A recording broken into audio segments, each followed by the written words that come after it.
I'm Laura Chavez, I'm 15, and I live in Huntington Beach, California.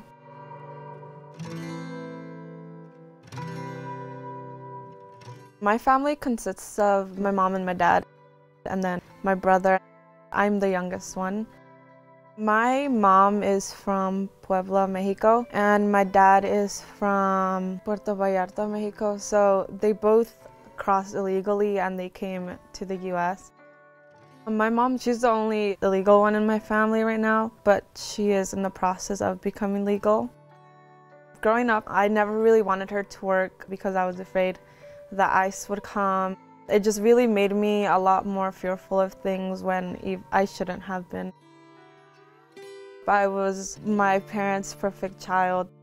I was always very happy. I got really good grades, but my parents also noticed that I would have these tics I would do, but we just thought it was a temporary thing. Finally, October of last year, I kind of got fed up with it because I tried to stop, but it wasn't. So eventually, I told my mom what was going on, and she agreed to take me to a doctor, and the doctor had then diagnosed me with OCD. OCD is very frustrating. It's kind of like you're trapped. You try to stop doing something, you know you can, but your mind won't let you.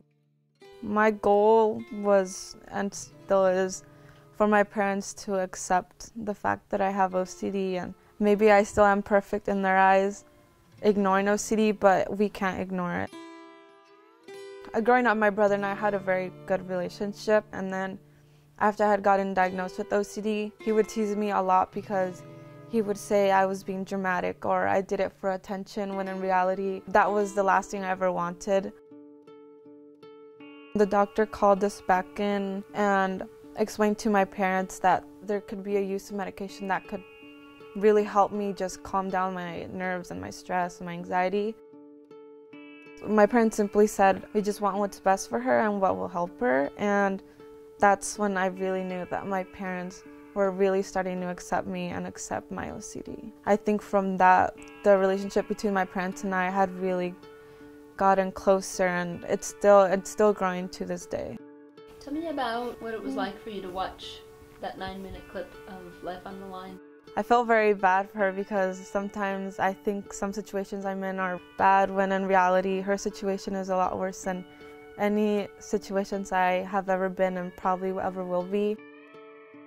Kimberly is a very strong girl because she never really seemed to complain about anything else. She just really seemed to talk about the fact that she does have that struggle with the income in her family and having to cross the border every day to go to school.